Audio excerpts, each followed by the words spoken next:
오늘 저희가 찬양을요, 슬픈 마음 있는 사람이라는 찬양을 불렀어요. 여러분, 이 세상 살아가면서 슬픈 마음을 느끼고 계십니까? 그런 걸 우리는 경험하는 것 같아요. 슬픈 마음이 있는데. 그런데 되게 이상한 게 뭐냐면, 우리가 찬양했을 때 슬픈 마음이 있는 사람들인데, 우리가 어떠한 고백을 하죠? 우리에게는 천국의 기쁨이 있다고 고백을 해요. 우리에게는 소망이 있다고 고백을 해요. 참 놀라운 이야기 아닌가요? 여러분, 아, 사실은 제가 이제 설교를 질문으로 시작하고 싶어요. 그러니까 무슨 질문이냐면, 아, 우리가 그리스도인이기 때문에 감격하고 있냐라는 질문을 여러분에게 드리고 싶어요. 내가 그리스도인이기 때문에, 지금 우리 이 상황으로 얘기하면 내가 예배 드리고 있기 때문에 나도 모르게 내가 감격하고 있는가? 나에게 정말 놀라운 기쁨이 있는가? 좌절과 절망 속에서 예수 그리스도라는 분 때문에, 예수 그리스도가 세상에 빛이시기 때문에 여러분은 기뻐하고 계십니까? 어떻게 보면은 너무나 쉬운 질문 아닌가요? 그런데 참 어려운 질문이 되는 것 같아요. 왜 우리가 어려운 질문인가? 그리고 왜 우리는 이 질문에 예, 그렇습니다라고 답변을 해야 되는가를 오늘 본문 속에서 좀 찾아봤으면 좋겠어요. 어떻게 보면은 저희가 요한계시록 12장과 13장을 보면서 두려움 속의 이야기들을 저희가 들었어요. 그렇죠?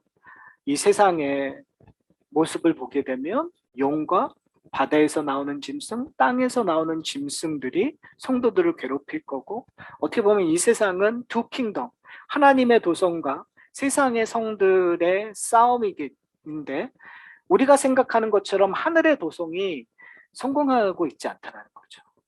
오히려 하늘의 도성은 무너질 것이고, 하늘의 도성은 실패하실 거고, 우리는 좌절과 절망 속에서 살아갈 것이라는 것을 사실은 요한계시록 12장과 13장에서 얘기해요. 좀 답답하지 않으세요? 사실은 정답 속에서 우리가 다 승리할 거고 결론적으로 그렇지만 사실은 이 땅을 살아가는 일들 속에서 답답해요. 좀 잘 되면 얼마나 좋아요. 모든 하늘 일마다 다 성공하면 얼마나 좋아요. 내 몸이 건강하면 얼마나 좋아요. 내가 좀 부자 되면 얼마나 좋아요. 기왕에 하나님이신데 세상을 창조하시고 아니 전능하시고 모든 걸 다 하실 수 있다라는 하나님인데 뭐가 좀 아까워서 우리 하나님의 자녀들을 잘 되게 하면 뭐가 문제가 될까요? 문제될 거 하나도 없는 것 같아요. 그런데 우리의 인생을 돌아보니까 성공하는 게 아니라 우리가 뭔가 쥐고 있는 것이 아니라 우리로 하여금 작고 놓게 하시는 것들을 경험하게 되는 것 같아요. 그럼 우리가 질문해야겠죠. 분명히 하나님은 우리를 사랑하시는데, 그렇죠? 그리고 분명히 하나님은 이 세상을 창조하시고 모든 걸 가신 분인데, 그럼 왜 하나님께서 내 손을 잡은 것조차도 놔게 만드시는가? 그렇죠? 우리는 질문을 안 하죠. 우리의 문제는 그냥 사는 거예요. 근데 저는 좀 질문하셨으면 좋겠어요. 왜 질문 안 하시는지 아세요? 절박함이 없어서 그래요. 왜 질문하지 않은지 아세요? 그냥 살만 하셔서 그래요. 죄송한 얘기지만 질문할 수밖에 없는 상황으로 몰고 가실 때가 있어요. 하나님께서. 그러면 그것이 축복이고 그것이 은혜라는 것을 우리가 경험하셔야 돼요. 만약에 내가 지금 그런 질문 속에 있다면 왜 하나님 왜? 그렇죠? 그 외에 오늘 본문은 답하고 계실 거예요. 12장과 13장에서 보면은 하나님을 흉내내고 모든 이 인류가 세상이 그 용을 섬기고 그 바다에서 나온 짐승을 섬기는 그 가운데에서 우리들은 모여서 하나님 앞에 예배드리고 있고 우리들은 하나님을 섬기고 있는 그 이유가 무엇인지 이야기하고 있어요. 오늘 1절을 보면 이렇게 얘기하고 있어요. 또 내가 보니 자, 내가 본다는 말 계속 반복이 되고 있잖아요. 근데 여기에 또 내가 보니 근데 오늘 본문에서 어, 가장 중요한 단어 하나가 있어요. 그 단어가 뭘까요? 보라. 보라. 여러분 보라라는 것은 다른 말로 얘기하면 어텐션하라는 거예요. 여러분 졸립죠? 그때 깨울 수 있는 방법은 소리치는 수밖에 없어요. 중요한 게 뭐냐면 그러니까 계속 반복적으로가 보는 것이 어두침침하고 절망적이고 정말 이거 어떻게 살지라고 하는 그런 장면을 보고 있는데 갑자기 그러니까 지겨워. 인생이 다 그런 거야. 그래 어차피 사는 거 그냥 내 맘대로 살게 하는 그런 순간에 성령께서 우리의 영적인 그 부분을 깨우시는 거예요. 어텐션 보라. 그리고 보라고 했으니까 여러분 뭐 하셔야 돼요? 집중하셔야 돼요. 그 다음이 무슨 말을 하고 있는가를 여러분이 관심 있게 보셔야 돼요. 왜요? 그게 핵심이니까요. 그 핵심이 뭐죠? 그 다음에 얘기하는 것이 어린 양이 어디에 있고요? 시온산에 있고. 어린 양이 시온산에 있다는 의미는 뭘까요? 시온산이라는 것은 너무너무 중요한 장소적인 개념을 갖고 있어요. 하나님의 백성들이 모이는 곳. 그러니까 소위 말해서 이스라엘 백성들이 갖고 있었던 예루살렘을 땅을 뺏기고 피난이 그 소위 말하는 포로가 되어서 생활했던 때 그들이 항상 바라봤었던 것이 시온산이란 말이에요. 어쩌면 그리스도인으로서 이 세상을 살아가는 하나님의 백성으로서 우리가 바라볼 것은 시온산이라는 거죠. 근데 이 시온산이라는 요한계시록에서 얘기하고 있는 이 시온산은 하나 이게 역사적으로 우리가 이해해야 될 부분이 있어요. 지금 이 요한계시록이 쓰여진 것은 거의 AD 96년 정도에 쓰여졌다고 얘기하는데요. AD 70년에 놀라운 사건이 일어나요. AD 70년에 어떤 일이 일어나냐면 예루살렘 성이 무너져요. 예루살렘 성만이 무너지는 것이 아니라 뭐가 무너지겠죠? 성전이 무너져요. 제사를 드릴 수가 없어요. 하나님을 만날 수가 없다는 이스라엘 백성들이 그런 가운데 있는 거예요. 그런데 거기에서 어린 양이 시온산에 있다는 거. 즉, 지금 이 본문을 읽는 이스라엘 백성들은 시온산 하면 뭘 떠올릴 수밖에 없겠어요. 예루살렘을. 무너졌던 그 예루살렘이 복원되는 것들을 상상할 수 있겠죠. 그러나 오해하지 마셔야 되는 것이 뭐냐면 그것이 정말 실질적인 장소적으로 지금 예루살렘에 가면은 여러 가지 종교의 성전이 예루살렘 성전에 있단 말이에요.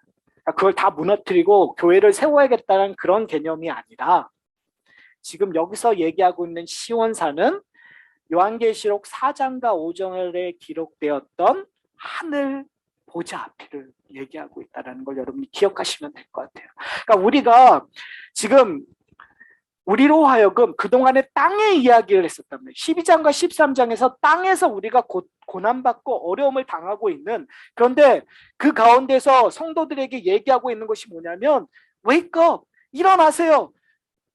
여러분이 정말 집중해야 됩니다. 뭘 집중하냐면 땅의 것을 집중해야 되는 건가요? 아니라는 걸 얘기하는 거예요. 우리의 문제는 뭐냐면 문제의 집중을 땅의 것 문제를 해결하기 위해서 땅에 집중한다는 거예요. 돈의 문제를 해결하기 위해서 여러분들 뭘 해요? 주식을 살까? 뭐 가상화폐를 살까? 아니면 내 사업체를 어떻게 할까? 직장을 바꿀까? 이런 고민들을 하죠. 건강의 문제는 오면 이 약을 먹을까? 어떻게 해야지 건강해질까라는 고민을 때.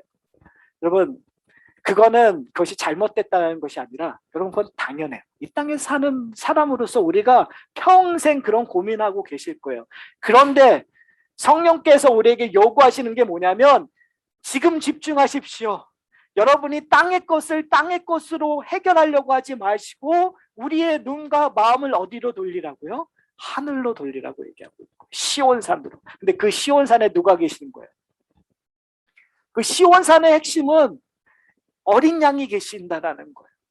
오늘 본문에서 이 어린 양과 우리의 관계를 이해하셔야 이 문제를 해결할 수가 있어요. 그리고 나서 요한이 보는 것들은 또 누구를 보죠? 그와 함께. 누구죠? 그는 어린 양이에요. 어린 양과 함께하는 14만 4천 명이 있는 거예요. 여러분 저희가 요한계시록 하면서 23만 4천 명이 누구인지를 저희가 살펴봤어요. 흰옷 입은 무리라기도 하고 예수 그리스도의 보혈의 피로 말미암아 구원받은 자들을 14만 4천이라고 얘기했어요. 숫자적인 개념으로 12지파와 12사도 곱하기 완전수라는 1000명이라는 것들을 통해서 우리가 13만 4천 명이 갖고 있는 그 의미를 우리가 이야기했었어요. 다시 한번 말씀드리지만 이걸 문자적으로 13만 4천 명 안에 들어야지 하는 순간 우리는 망해요. 제가 개런티 하는데 우리 가운데 14만 4천 명 창조 때서부터 예수님이 다시 오시는 데까지 14만 4천 명이 가운데 들 수 있는 가능성이 없겠죠. 성경에 나온 사람의 숫자만 해도 그렇고 시대별로 가장 뛰어난 신앙을 가진 사람을 세워보세요. 그게 가능할까? 저는 포기해요. 근데 중요한 건 그 얘기가 아니겠죠. 여기서 얘기하고 있는 상징이라는 거예요. 근데 그 14만 4천 명을 상징적으로 얘기하는데 어떻게 얘기하냐고요? 그 다음에 설명하고 있어요. 그들의 이마에는 뭐가 있는 거예요? 어린 양의 이름과 그 아버지의 이름을 쓴 것이 있더라. 자, 이게 왜 중요할까요? 그냥 14장 오늘 본문만 읽으면 이게 뭐야 라고 생각할 수 있지만 그 전에 우리는 뭐에 대한 이마에 뭘 받은 사람들을 저희가 발견했었어요. 벌써 잊어먹으셨나요? 그 유명한 666 짐승의 표를 가진 사람들, 그것이 뭐 희귀한 거나 뭐 이상하거나 이런 것이 아니라고 저희가 얘기했었어요. 666이라는 함은 그냥 완전수에 모자라는 숫자, 결국은 하나님보다 못난데 하나님을 모방해서 사람을 유혹하는 사람의 것이라는 것을 상징하는 짐승의 숫자, 짐승에게 사로잡힌 사람들을 표징하는 거라고 저희가 살펴봤습니다. 그러니까 비그리스도인이라고 얘기하시면 될 것 같아요. 그거와 구별되는 것이 뭐예요? 이마에 표를 받은 자. 그러니까 14만 4천 명은 표를 받은 자예요. 그럼 여기서 표라는 뭘까요? 하나님의 인치심을 받았다라는 표현을 써요. 그건 도대체 뭘까요? 여러분, 하나님의 인치심을 받고 그리스도의 어린 양의 표를 받았다라는 건 도대체 뭘까요? 어려운 질문이 돼가는 건가요? 사실은 이거를 아셔야, 그리고 이것을 경험하셔야 그 다음에 우리가 하는 내용들이 나와요. 근데 한번 잘 생각해 보세요. 여러분 아세요? 모르세요? 여러분 경험하셨어요? 안 경험하셨어요? 문제가 심각해지는 건가요? 이거 되게 신비스럽게 얘기할 필요가 없어요. 여러분이 이미 예수를 주라 고백하는 순간 여러분이 내가 세례를 받는다는 건 뭐죠? 내가 죄 가운데 있었다가 이제는 예수 그리스도의 피로 말미암아 새로운 사람이 되었다라는 것을 많은 사람들 앞에서 고백하는 것이 세례잖아요. 그러니까 그것을 우리는 표라고 얘기하고 하나님의 인치심이라는 표현을 한단 말이에요. 다른 말로 얘기하면 내가 구원받았다는 사실을 아는 자들이 어린 양의 표와 어린 양의 인과 하나님의 인을 받은 자라는 거죠. 그렇다면 여러분은 경험하셨어요? 안 하셨어요? 아직도 불확실하세요? 이 불확실하면 안 돼요. 왜 그러냐면 저희가 매주 성찬을 하잖아요. 성찬을 했을 때 가장 중요한 건 그걸 고백한 자들이 들어와서 참여할 수 있는 거거든요. 이 성찬에 참여한다는 건 뭐냐면 내가 구원받았다는 것을 확신합니다. 그 구원의 기쁨을 나누겠습니다. 내가 구원의 삶을 살겠습니다라고 얘기하는 것이 성찬에 참여하는 진정한 의미거든요. 사랑하는 성도 여러분, 우리의 문제는 중요한 것을 너무 어렵게 만들고 안 중요한 것들을 너무 가볍게 여긴다는 거. 사랑하는 성도 여러분, 중요한 건 뭐죠? 내가 누구인가가 중요한 거죠. 오늘 본문에서 이렇게 얘기해요. 봤어요. 그 다음에 소리가 들려요. 사도 요한이 봤어요. 놀라운 일들을 경험했어요. 그리고 소리가 들렸어요. 근데 그 소리가 뭐 같더라 얘기하지만 그 소리는 가장 중요한 것은 뭐냐면 새 노래예요. 그러니까 하늘의 시온산에서 어린 양이 있는데 하늘 보좌가 있는데 그곳에서 소리가 들리기 시작하는 거예요. 근데 그 소리가 어떠한 소리죠? 새 노래요. 여러분 이 새 노래가 뭘까요? 오늘 본문에서 그 새 노래에 대해서 힌트를 가르쳐주고 있어요. 여러분 새 노래를 아시는 분이세요? 모르시는 분이세요? 또 어렵죠. 제가 왜 이런 질문 하겠어요? 지금까지의 그 질문의 형태를 봤었을 때 여러분 아시겠어요? 모르시겠어요? 몰라도 아는 척을 하셔야 되는 상황이죠. 왜요? 안다고 얘기를 해요. 왜 그러냐면 이렇게 얘기하고 있어요. 3절 후반부에 보면 14만 4천 밖에는 능히 이 노래를 배울 자가 없더라. 여러분이 13만 4천 명이 아니에요.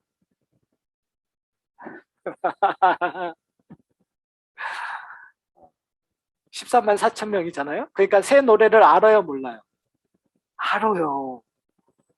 자, 그럼 이 새 노래는 뭘까요? 막 이상한 막 신비스러운 언어의 노래일까요? 여러분 13만 4천 명의 노래는 우리가 역사적으로 우리가 좀 기억하셔야 될 것들이 있어요. 구원의 역사들이 성경에 이렇게 일어나고 있어요. 근데 출애굽했었을 때 성경은 출애굽의 역사적인 일들을 서술한 다음에 노래를 기록한 해요. 누구의 노래를 기억하죠? 모세의 노래를 기억해요. 그렇죠? 그러면 모세의 노래는 뭐에 관한 얘기일까요? 한번 생각해 보세요. 하나님께서 이스라엘 백성들을 어떻게 출애굽하셔서 구원했는가를 역사적으로 하나하나 차근차근 성경이 하고 있어요. 근데 그 다음에 모세가 노래를 불러요. 그러면 뭐에 대한 노래일까요? 맛있는 음식을 먹었다고 노래를 할까요? 아니면 구원에 대한 노래일까요? 구원에 대한 노래. 다른 말로 얘기하면 여러분이 노래를 이미 배웠고 안다는 사실은 여러분 안에 뭐가 경험되었던 거예요? 구원이 경험이 되었으니까. 내가 죄 아래 있었던 존재가 하나님의 나라로 변했다는 것을 경험하셨으니까 그 경험에 의해서 뭐가 나오는 거예요? 노래가 나오는 거예요. 그 노래를 우리가 예배를 통해서 하죠. 찬양을 하잖아요. 찬양이 우리의 구원의 고백이 되는 거예요. 여러분의 일상이 우리의 구원의 고백이 되는 거예요. 사랑하는 성도 여러분, 우리는 구원의 노래를 불러야 되는 존재. 자, 근데 문제는 뭐냐면 우리가 부르지 않고 있죠. 아까 얘기한 것처럼 우리는 기뻐해야 될 존재예요. 근데 우리는 기뻐하지 않아요. 우리는 즐거워해야 돼요. 그런데 우리는 즐거워하지 않아요. 우리 왜 그런 줄 아세요? 우리 구원의 감격을 누리고 있지 못해서 그래요. 제가 제 인생에 소소한 기쁨들이 올 때가 있어요. 하나님 말고, 그렇죠? 왜 제가 요즘 느끼는 게 뭐냐면 성경을 하나님의 개념으로 설명하면 잘 이해를 못 하시는 것 같아요. 그러니까 제가 세상적인 개념으로 한번 설명을 해드릴게요. 자, 보세요. 제가 하나님 말고 세상적으로 제가 조금 사소하게 기쁨을 누릴 때가 있어요. 그 중에 하나가 뭐냐면 커피예요. 뭐 여러분 다 아시잖아요. 근데 제가 커피를 사소하게 누린다는 건 뭐냐면 좋은 커피를 마실 때 기쁨이 대가가 돼요. 반대로 나쁜 커피, 맛이 없는 커피를 마시면 정말 뭐 하여튼 그런 감정을 가져요. 그러니까 내가 이 좋은 시간에 내가 이 돈을 지불하고 이 커피를 마셔야 되는가라는 것들이 나온단 말이에요. 그러면 왜 그런 생각이 나오죠? 내가 커피라는 것을 좋아하니까. 여러분, 저는 커피예요. 여러분에게도 있어요. 여러분이 갖고 있는 것들, 여러분이 중요시 여기고 거기에 밸류를 두는 것들, 값어치를 두는 것들이 있어요. 근데 잘 생각해 보세요. 왜 둘까요? 그걸 함으로 말미암아 기쁨이 오기 때문에 그래요. 감격이 오기 때문에요. 여러분 책 한 권을 읽어도 읽은 다음에 감격이 오고 기쁨이 오고 즐거움이 나와요. 울기도 해요. 여러분 책 안 읽는다면 드라마, 영화를 봐도 그렇지 않아요, 여러분?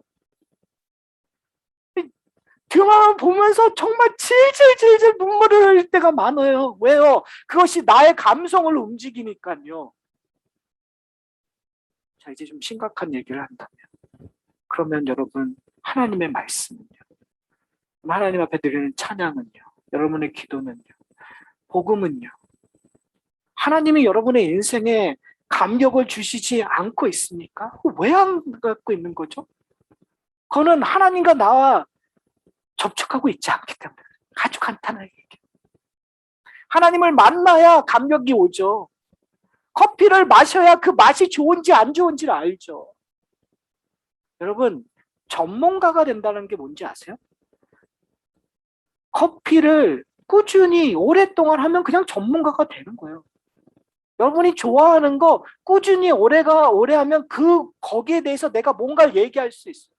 여러분 신앙생활, 여러분 얼만큼 하시고 계시는데 왜 아직도 어린아이처럼, 바울이 얘기하잖아. 이제 제발 어린아이처럼 생활하지 말고. 왜 어린아이는 그냥 이유식만 먹고 있는 거예요. 이 세상의 좋은 것들을 잘 못 만지고 경험하는 거란 말이에요. 사랑하는 성도 여러분, 우리가 새 노래를 부르기 위해서라도 하나님의 감격이 있어야 되는 거죠. 저는 그런 생각을 했어요. 한국 사람들이 되게 좋아하는 문화가 하나가 있죠. 미국에서는 그걸 잘 못 하시는데 그게 노래방 문화예요.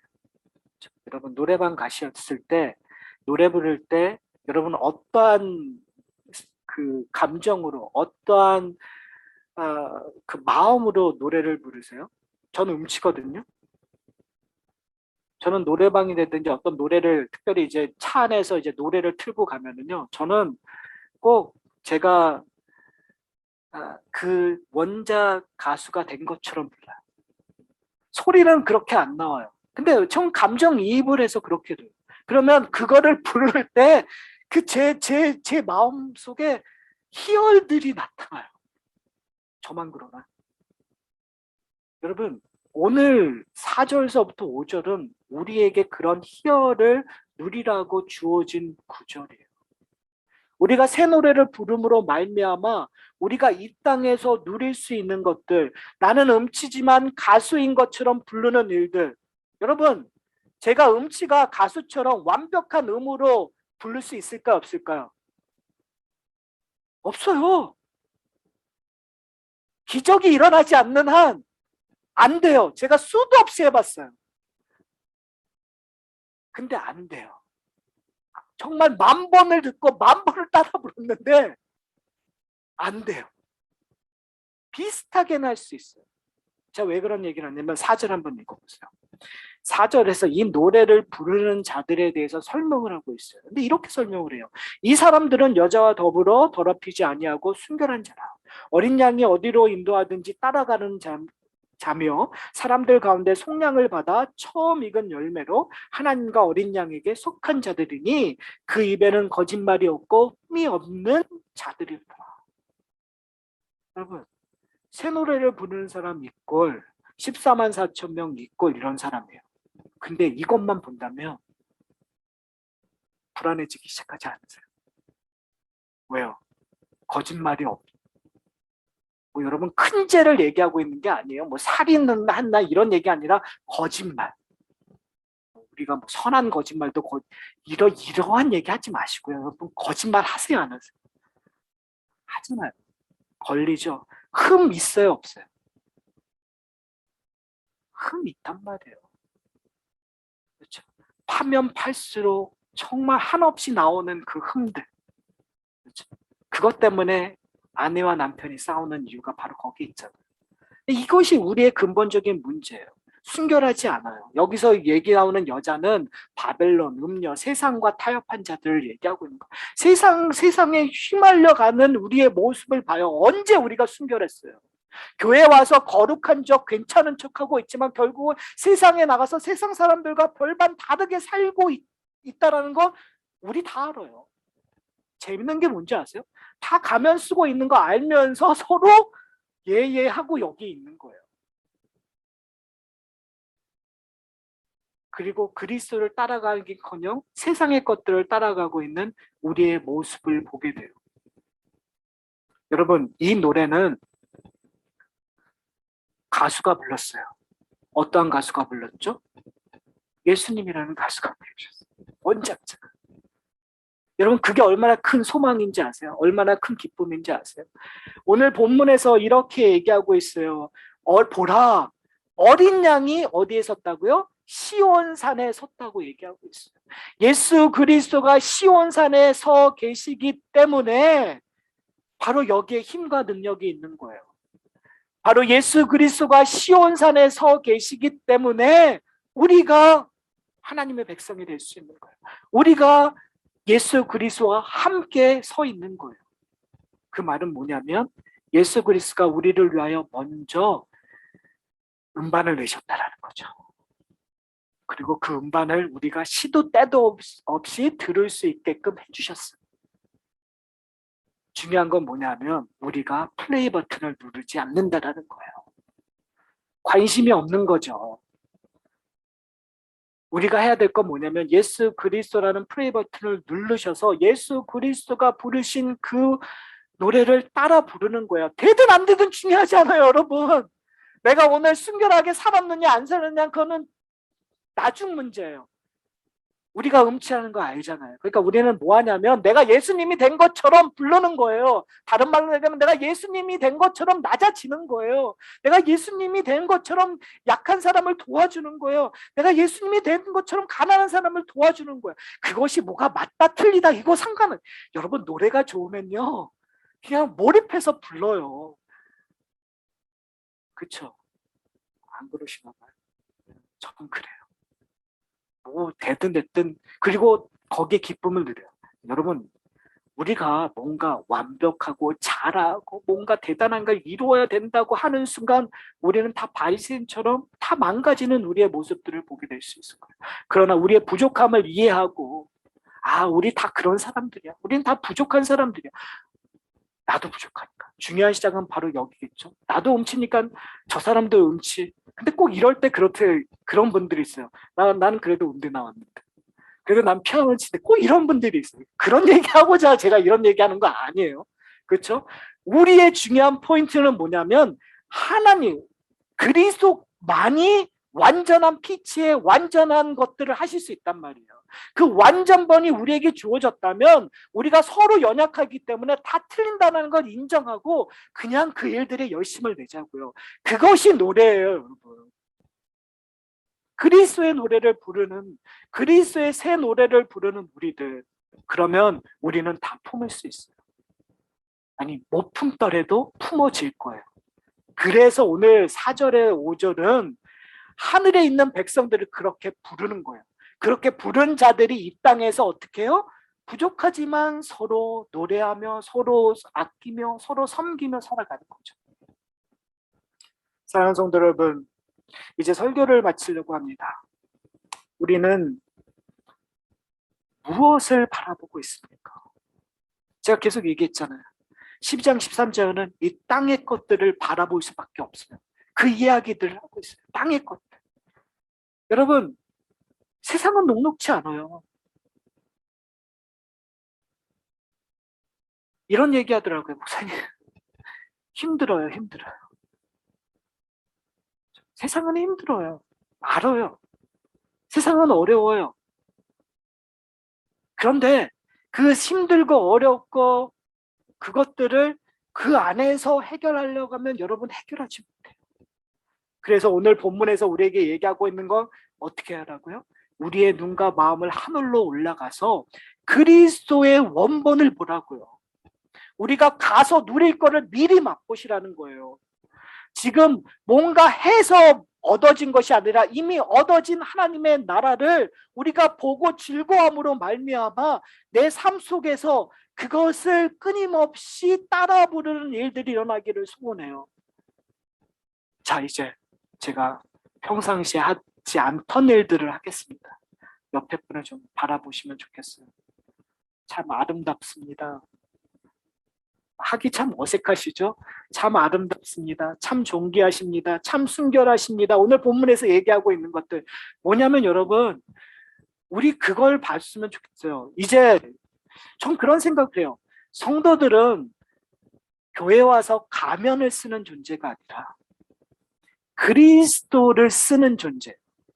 그리고 심지어 교회에 와서 그리스도를 쓰는 것이 아니라 세상에 나가서 그리스도를 쓰는 존재가 되는 거예요. 무슨 말씀인지 아세요? 나는 연약하지만 세상에 나와서 그리스도를 쓰므로 말미암아 내 힘으로 하는 것이 아니라 그리스도가 이루어 주시는 일들을 그냥 조금씩 따라서 하는 거예요.